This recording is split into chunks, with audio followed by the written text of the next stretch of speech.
dalam apa tadi Obrolan jelajah ya, jejak. obrolan jelajah jejak Ottoman 1453. Selain yang membuat hangatnya dingin udara di Waalaikumsalam Sultan Ahmed warahmatullahi Square wabarakatuh. ini adalah Taiwan. pemandangan yang ada di sekitar kita, teman-teman. Jadi kalau teman-teman sengaja kita backgroundnya adalah Hagia Sophia, padahal yang berlalu layang di sini tuh banyak sekali ciwi-ciwi yang cantik ya. Masya Allah, Masya Allah, Astagfirullahaladzim. Masya Allah. Dan itu yang menjadi kita lebih semangat untuk menyampaikan tentang jejak peradaban Ottoman, ya peradaban Islam atau jejak apa Ustaz? Jelajah Jelajah. Ottoman. Ya, saya selalu lupa itu. Jelajah jejak Ottoman 1453 ini. Baik, tadi sudah mulai runtuhnya Abbasiyah, kemudian mulailah lahirlah seorang seorang pemimpin baru ya, yang pemimpin masa depan Islam yang baru. Dan kemudian ini akan semakin hangat, dan di sini mulailah cikal bakal dari bangsa Turk itu ya, Ustaz, ya mungkin Turki Ottoman lebih Turk, ya. ini, Ustaz. lebih spesialisasi, lebih Spesifikasinya. spesifiknya lagi itu adalah Turki Ottoman. Bagaimana hal itu terjadi, Ustaz? Boleh sampaikan kepada kami. Iya, semenjak kejatuhan Khilafah Abbasiyah di Baghdad, di sanalah dinasti Seljuk juga ikut melemah, Ya. karena dari serangan dari Mongol yang bertubi-tubi hingga akhirnya Kesultanan Seljuk yang berada di wilayah Anatolia Asfihan, atau ya.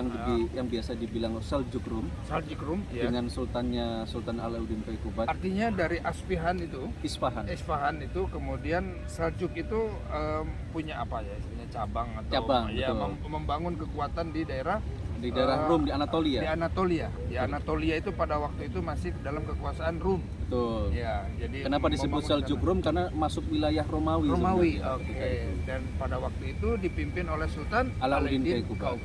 Qaykubat. Ketika itu ada Bentar, Alauddin atau Awaludin ini? Alauddin. Oh, Alauddin. Oke. Alauddin Hampir sama. Qaykubat, ya. Jadi ketika itu ada diceritakan dalam buku-buku sejarah ketika terjadi peperangan antara Sultan Alauddin Qaykubat dari Seljuk Rum dengan tentara Mongol. Ketika itu pimpinan dari Hulagu Khan. Tidak sengaja ketika itu rombongan kafilah dari suku Kayi ini adalah salah satu keturunan dari Oghuz Khan juga. Masih satu keturunan dengan Seljuk, namun beda bapaknya aja.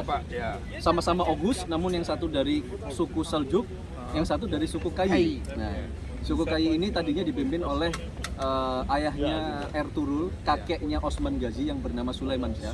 Nah, tapi ketika itu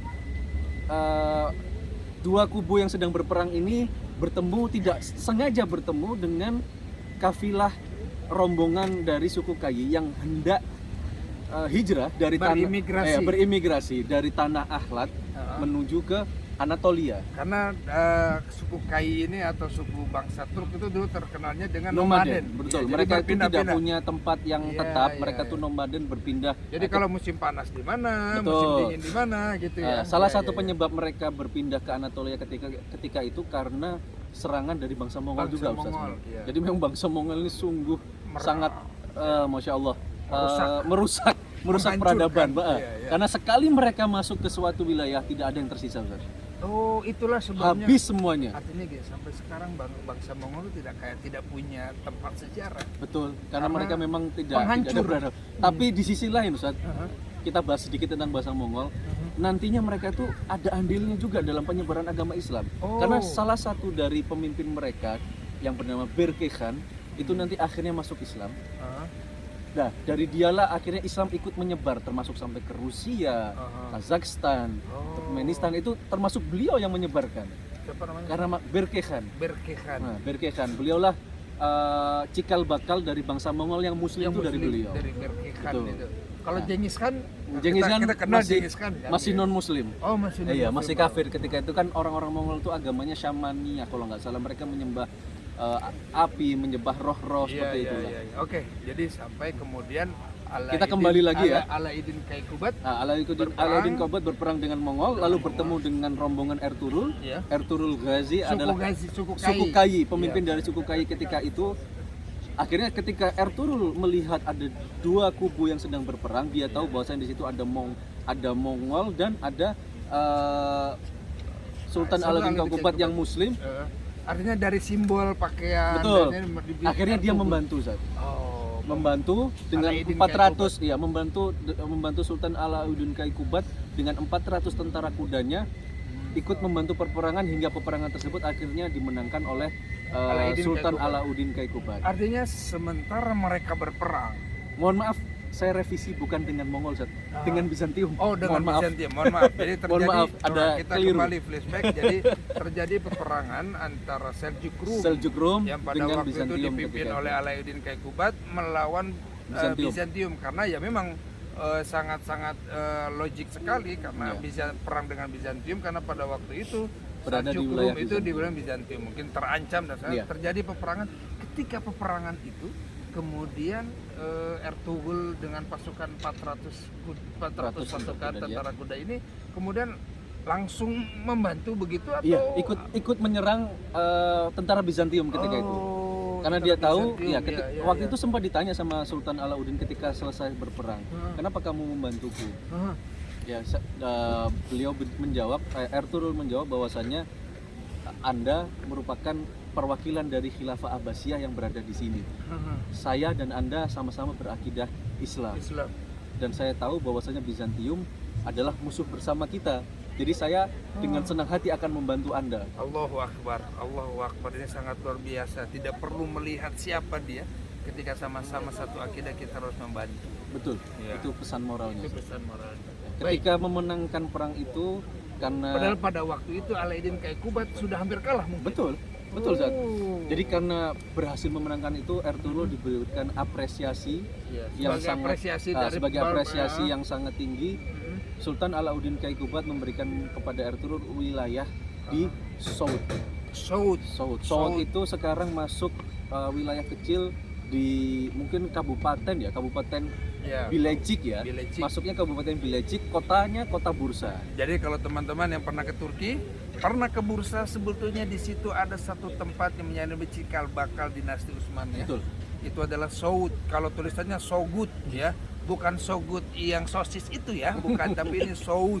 Ya, kalau karena G-nya itu ada tanda di atas, jadi dibacanya Soud. Disitulah di daerah namanya Bilecik, ya, tempat cikal bakal di situ pemerintahan dinasti Utsmaniyah. Kemudian bagaimana ceritanya Ertugrul Ya. yang menjadi cikal bakal bangsa Turki pada waktu itu? Ya. Ertugrul ini karena memang memiliki darah pejuang, Ustaz, dari kakek-kakeknya dan ayahnya. Jadi dia ini sangat suka berjihad. Bentar, Ustaz. Karena memang sebetulnya bangsa Turki itu adalah tadinya tentara bayaran ya. Itu yang Mamluk, jadi berbeda. Mamluk. Oh, Berbeda, Ustaz. Jadi ya, walaupun bangsa Turki itu luas, Ustaz. Oh. Banyak. Jadi tidak hanya Seljuk saja, tidak hanya Utsmani aja, tapi mereka banyak. Oh. Bahkan Zankiyah itu pun sebenarnya orang-orang Turki juga mereka. Oh. Tapi memang begitu. berbeda klan lah. Berbeda Aha. klan. Jadi Baik. ketika itu kebetulan yang lagi memimpin Seljuk. Sejuk. Ya. Ya. Oke, kembali ke Ertugrul. Ya. Jadi Ertugrul ini karena dia senang jihad dan dia orangnya tidak suka penindasan, tidak suka ditindas. Jadi dia mengabdi kepada dinasti Seljuk ketika itu di bawah kepemimpinan Sultan Alauddin Qaikubat. Dia terus bersama-sama beliau untuk melebarkan wilayah Islam. Ya. Sampai hampir beberapa wilayah di Turki yang menjadi kekuasaan Bizantium ketika itu berhasil dikuasai oleh beliau. Aha. Sampai akhirnya yang awalnya hanya di Soud, Soud. melebar sampai ke Bilecik. Bilecik. Nah, ketika beliau sudah tua dan mulai sakit-sakitan, jabatan sebagai ketua suku Aha. itu diserahkan kepada anaknya, Ustaz. Ya. Jadi ketika beliau Dia wafat, punya anak berapa? anaknya Ertugrul itu ada 3. Oke. Yang pertama Gunduz Bey, Gunduz Bey, yang kedua Savcı Bey, Savcı, Savcı Bey, yang ketiga adalah Osman Bey, Osman atau yang Bey. kita sebut sekarang Osman Ghazi, Iya. pendiri dari Turki Osmani. Ustaz. Aha. Nah, beliau memilih anak Ketika Ertugrul sudah masuk masa pensiun. pensiun, betul. Aha. Ya, perjuangannya dilanjutkan oleh anaknya yang bernama Osman Ghazi. Anak ketiga berarti? Anak ketiga. Bukan anak pertama, bukan anak kedua, langsung karena anak memang ketiga. Osman Ghazi ini memiliki darah dari bapaknya dan sifatnya ini mirip banget dengan bapaknya.